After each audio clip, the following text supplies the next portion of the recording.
How you, welcome. I hope everything just worked out. Cause I was holding my phone for the longest, and I was just talking about avoidance yesterday, and I feel like that's exactly what was just happening to me. I had the phone in my hand for like 45 minutes, and I started texting people and reading, catching up on other messages, and doing everything else but hitting the button to go live. I had the title on it and everything.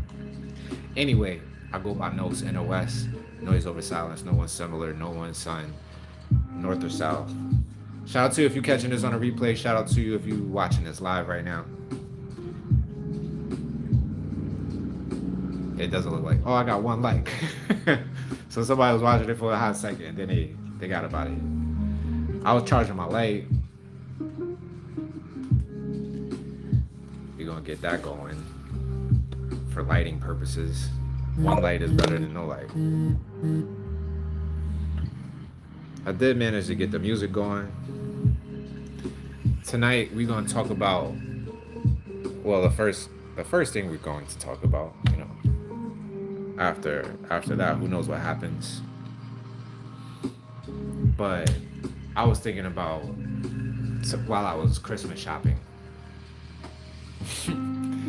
and I caught myself being a consumer and going through that whole thing mentally. And I was like, damn, is this is what I'm influencing? This is how I'm influencing. This is how I'm programming my children, like this consumer mindset. But what supersedes that more than anything is like the magic of Christmas and the gift giving, the overall good feeling that it does bring. Because we all, hopefully we all been there. I know I've been there. Very grateful for the times that I did have a dope Christmas.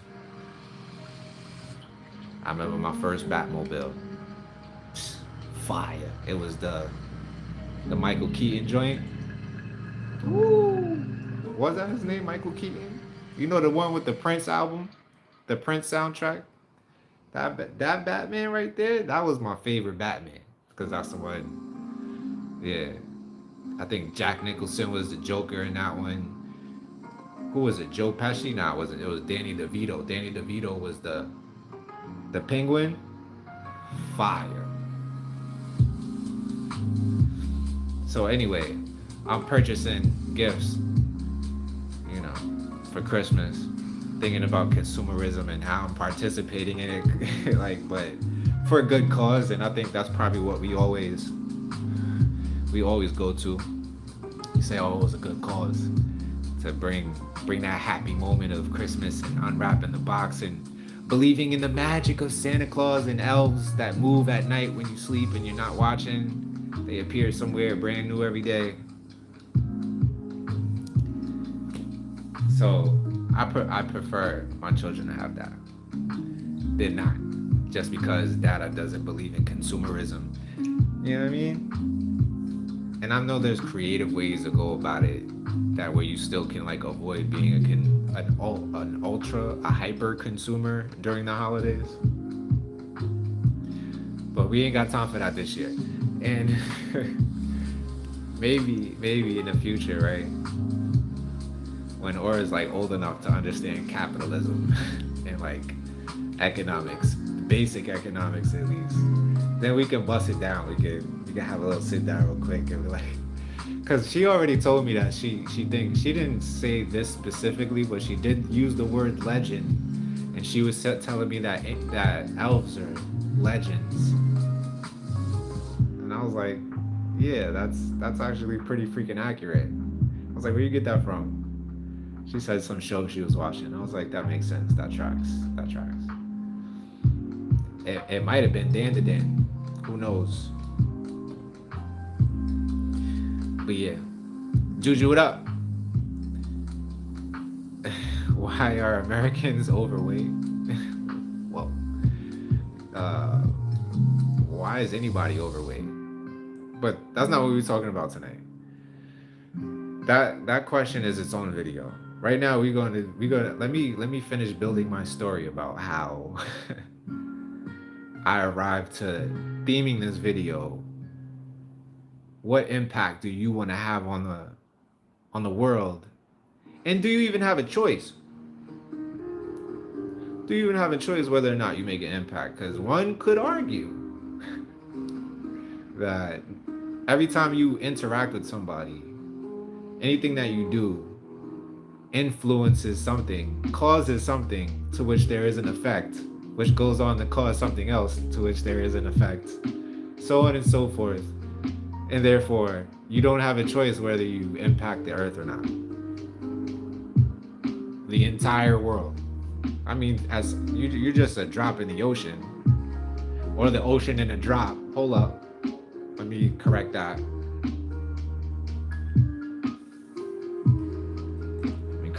You are an ocean in a drop, not a drop in the ocean. But you could be either one depending on your mindset. Switch it up, switch the beat up. Because that one was like too spacey. That was driving me way out in space. So boom. What? Pelagian Sirius, what up? Nope, not drunk. Why? Because I have low eyes. It's because I got smoke in my eyes.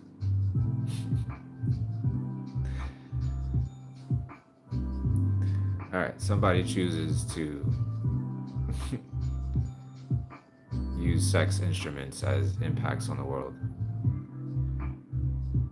but we just gonna hide them away. Smart Savvy was good. Oh. Nah, you don't know this? I'm not even gonna give him no plug, but if you know, you know. I have videos about this. And it's crazy that they even make drinks in these bottles, so when like you go to the liquor store or you go to the packaging store and you see it, you get automatically triggered because it reminds you of this. But it'd be some booze or some cheap booze or some shit. But nah. That juice right there is the greatest juice of all time. You can't even replicate it.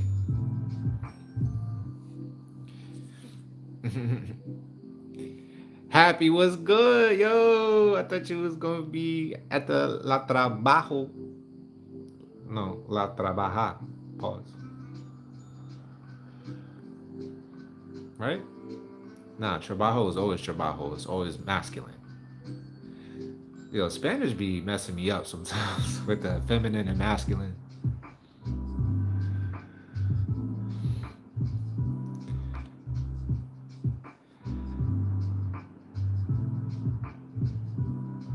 Nah, I didn't forget you.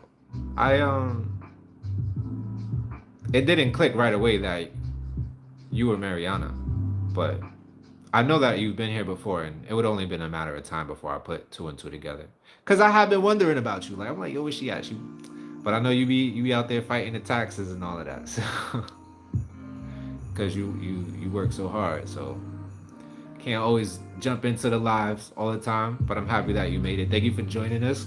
Corrupt is here. What's good? El trabajo, sí, ya tú sabes. I'll be out at 8. Okay, all right, that's what it is. Still a night left when you get out. I pray, I affirm that you will have a second win when you get out, and you'll be able to do something extraordinary, make it possibly the best night ever yet.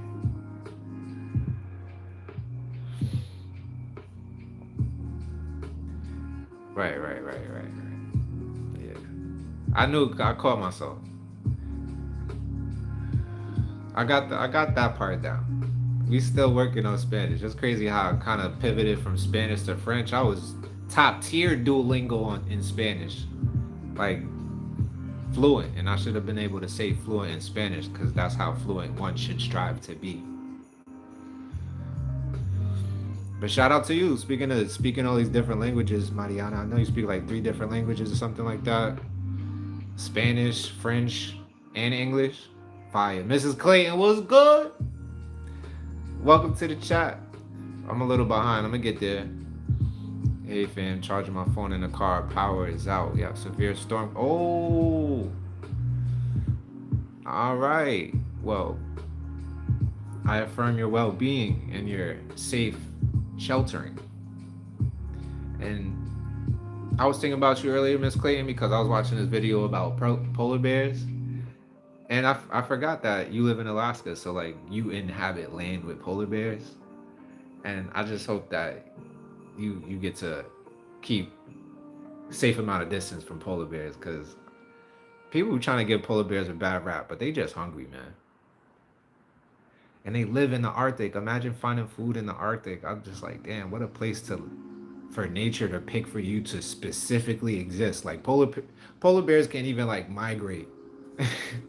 When's the last time you seen a polar bear in Chicago? Never. They be up there where it stay cold. I'm like, yo, if there's no food up there, just come down here. But they like, nah, son, we like it cold. But yeah. Did y'all know that mosquitoes kill the most humans? Or are responsible for... I mean, I saw something in the BBC. You can't really trust the BBC like that. But I never liked mosquitoes. Anyway, like what purpose do they serve? Matt, remember the question you're gonna... Oh, right. What was it though? Hold up. Let me think about it. Oh yeah, what was it? I think it was like, Happy, what are your hopes and dreams, Happy? Can we talk about that? Cause I think it was a collective conversation we were having. It might have been just an idea that I floated when you left yesterday. She not out yet. She got a few minutes, but I was wondering. I was like, what would drive someone to work so hard? And I've heard of other people doing it before, like especially Caribbean people, Jamaican people, known worldwide to like work 3-4 jobs at a time.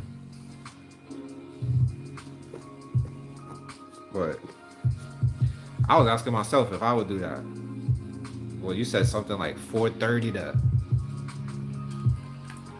She was working 4:30 to 11 or something like that. I'm like, come on, that can't be life.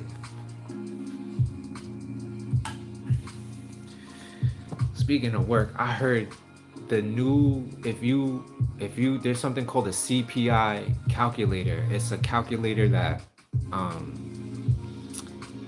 calculates interest rates, like what inflation, not interest rates, but due to inflation, what is the current price of inflation compared, like for the monetary value of a dollar compared to the monetary dollar in another time. And if you punch in 1996 or something like that, or 1994, 1994, if you type in like 60K, that's 100K now.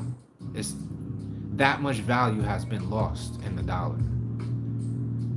And I'm like, yo, I talk about this a lot on this. I don't know if y'all familiar with the channel, but if you like free thought, critical thought, you know, I've been talking about economics a lot lately, so I'm gonna just go ahead and throw that in there. But there's a whole gang of shit going on here, like hip hop, Japanese culture, basically just community on top of all of that. And so I say all that to say, we work so hard, and our labor is literally being stolen from us by billionaires, by people, by, what do they call it, crony capitalists. That's what we're gonna call it. And I'll digress from there, because y'all know me, I'm gonna go off on the right.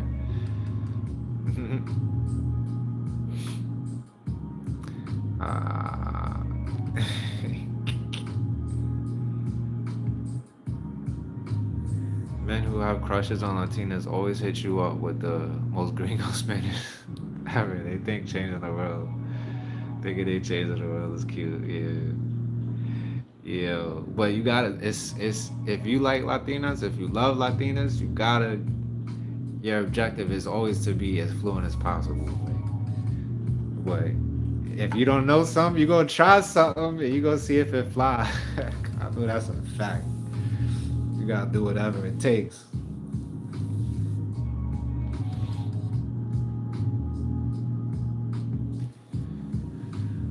What about the fauna and flora in Florida? What animals do I see around me? There's a lot of crows lately. I've been really on my Atashi shit, like carrying around walnuts or whatever, like just throwing them here and there, trying to get the crows to remember my face and know that I pass out food so they can find me.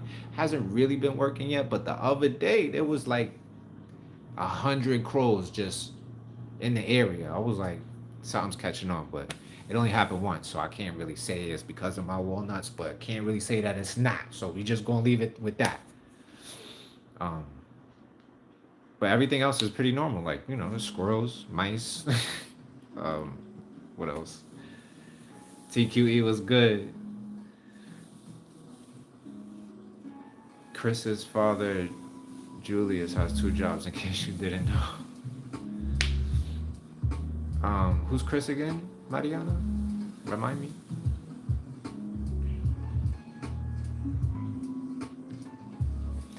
Oh yeah, there are mad lizards out here, and that's something unique to here because you don't really. Not even in Georgia. When I was living in Georgia, I did not. Oh, there's some lizards, but not like that. Maybe because Rumi was eating them. Lizards knew to stay away from the deck because that cat was gonna eat you.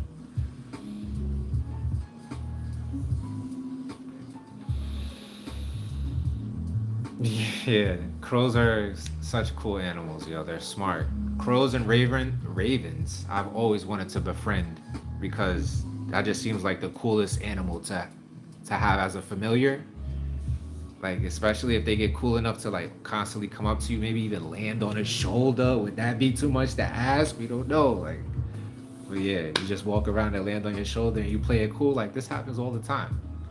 You just give it like a piece of food or whatever so it stays and it doesn't poop on your shoulder. Oh my god, that's godhood right there.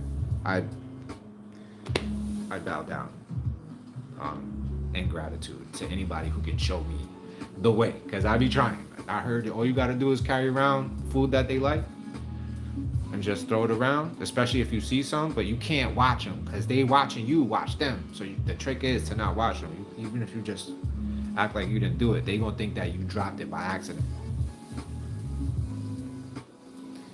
Mr. Clayton, have you ever seen, what's the closest you've been to a polar bear though? Let me know.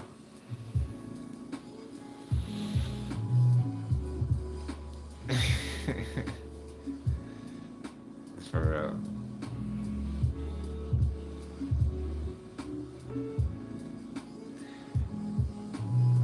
Yo, I'm not gonna hold you. I don't know if I would be able to tell the difference between a raven and a crow if I saw them in real life. I don't recall seeing a raven, but if I do, I would be like, yo, that's the same. That probably looks exactly the same as a crow.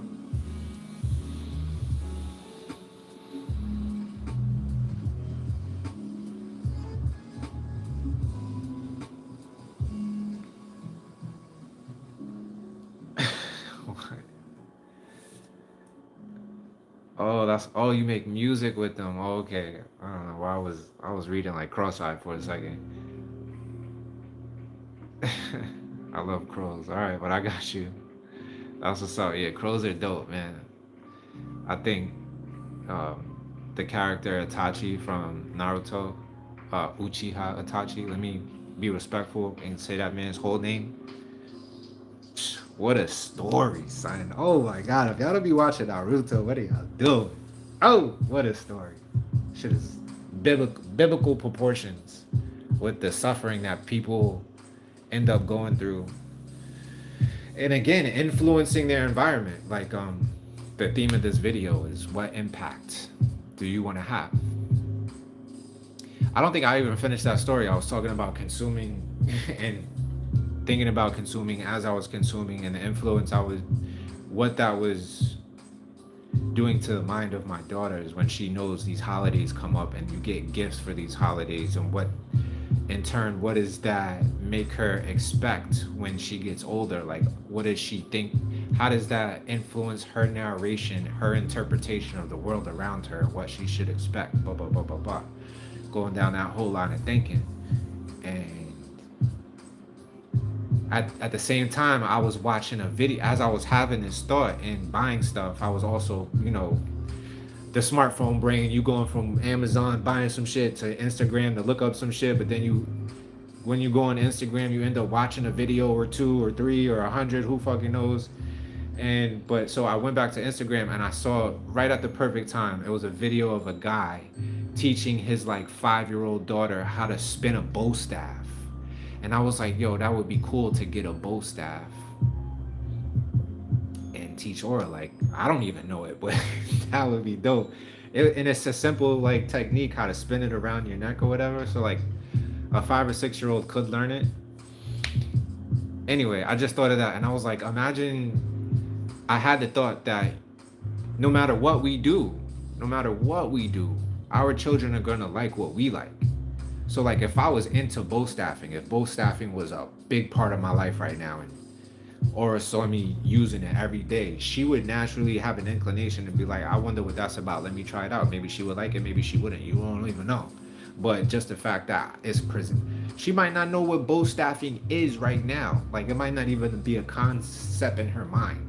She's never seen it before, at least as far as I know.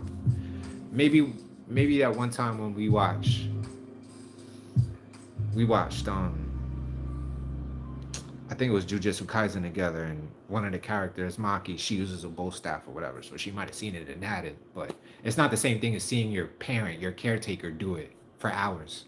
Anyway, I'm gonna be back. I'm gonna leave y'all with the music or whatever. I've been drinking too much apple juice. You see, I just bodied this, so now I gotta go to the bathroom. So I'll see you in like a minute and a half.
All right, hopefully the music didn't put y'all to sleep because that sounded like a sad song right there. I'm just letting this thing go, man. Dusty Dex is usually good. See what's up with my guy Dusty Dex. Okay, a whole conversation going on. Let's see what's popping. Itachi makes you emotional. Facts.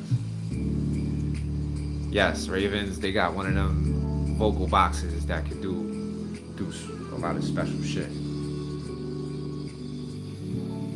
Ravens are bigger. Oh, okay, I read that one. What do you think of Itachi's impact then? Do you think he is ultimately positive or negative given he murdered his whole family and all? But they were fascists, so like, what's my thought on this? And that's why Itachi is so important as a character. because he makes you have the conversation. And when you're watching his story, not once do you think that's not really possible. Like, you in your mind, you're like, yo, this shit probably happened somewhere in the world. Like, that's why this nigga thought of it. I mean, it is a stretch. It's fantastical, of course, that somebody could do that to their own family and then leave their little brother as the sole survivor just so he can come kill you when he's strong enough. You know what I mean? Like, it's a wild concept, but the strength that he thought he was doing it for the greater good. He really was convinced that his own people were the enemy, and therefore needed to be like, this was a way of stopping possibly millions of people being murdered in Itachi's eyes, because it would start they were planning a coup which would start a war or whatever, a war that they wouldn't have won, by the way. I don't think they, if you can get taken out by one of your own guys, you're not gonna stand against the whole, what was it, four nations or some shit like that. I know. But yeah, it's a conflicting thing, and I think that's another an amazing thing about the story of Naruto, because Masashi Kishimoto drives this idea with multiple characters, this idea that there is no real right or wrong. It's just people living under impossible circumstances and being forced to take choices because they're the only ones who can take the choice, who can make the choice, who can make the difference. Itachi was the only one who could have did that. Maybe Shishui, I think that's how you pronounce his name. But even Shishui was like, oh, I don't want to go through with this. Here's my eye. You take it and awaken your eye so you can do this, because I'm not about to. Or some shit like that. Or I forgot what exactly what the story was between them. But I hope that answers your question, Mariana. What do you think about it, though? Let's talk about it. You know, I'm open to that. I've been up north to borrow. They try to get in the shelters, but security scares them away. It's an oil pipeline. My uncle was the guy who cleared the ice roads for the truckers. Oh, wow. I wonder what do you need to clear ice roads? I never watched that show. I should have watched it. The Ice Road Truckers. That used to be a show on TV.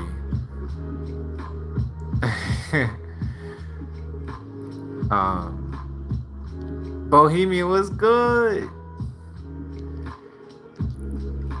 Mariana's here for the first time in a minute. I was talking about so many different things, but I gotta get to the end of the comments, so I'm gonna just keep it going. I just wanted to properly say what's up, and maybe tell Mariana what a bow staff is, but I think she'll figure it out. I'm going to change my phone a few more minutes and go. Oh shit, trees are snapping. That sounds dangerous. Am I still making those beats? Nah. These beats is dope. I would work with these beats, but I don't really make beats like that. I make rhymes hard as concrete. Don't sleep, don't speak. Just watch this kid rock over a beat. Do the beat shut off for me. Hey, Bohemian bro facts. Because there were so many. Yeah, you already know. It wasn't about to happen. They might have did serious damage to the leaf, but once the other nations found out about it, especially the other hidden villages, I don't see that going so far. But so far. But they were tacticians, I will give them that. So there might have been ways where they could have, and it's the same shit. It's like juxtapose. It runs parallel with Madara's ideology, because Madara's ideology is like, yo, do y'all know what y'all did to my people for so long? Like, I'm the one person who has enough power to put you all under a genjutsu, which, for those who don't know, a genjutsu is like an illusion that you live under. or that you're under for a certain period of time until somebody pulls it out. But while you're under the illusion, is perfectly real to you. So yeah, he was gonna do that and make the world live.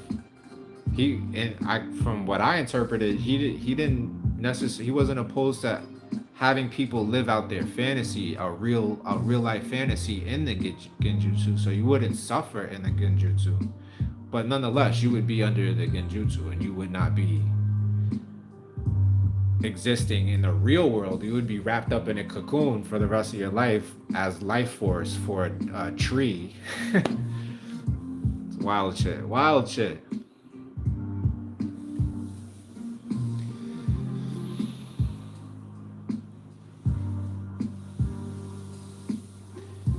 You think his impact at the end was neutral because good and bad are in equilibrium. In one hand, he stopped his family on starting the war, but then he turned his little brother into a monster. Yeah, right. But Sasuke doing what? Yeah, I mean, yeah, it's all equilibrium, and I think that's the point. You said it perfectly, Mariana. The point is cause and effect. Like, is it bad or is it good? Is it something that needed to happen that caused something else that needed to happen? Like, all of that, if you interpret it all the way down the line, it needed to happen for Naruto to become as strong as he could, because he was the only one who stood a chance against, well, not even just him, everybody in that situation, in order to stand a chance against the Maradas and what was and Obito, you know what I mean, and the Akatsuki, all of that. And then after all of that, aliens now, Kaguya, she pop out. What? Excuse me? I didn't know we needed this plot twist. Aliens after Madara, for real? I was hoping that it was over, but yeah, Kaguya happened, and then Naruto basically does what he does. He rallies everybody, gives his unlimited chakra supply to everybody, and saves the world. With the what's it called? Meikomi no Jutsu? Meikino? It's something with an M and a K. And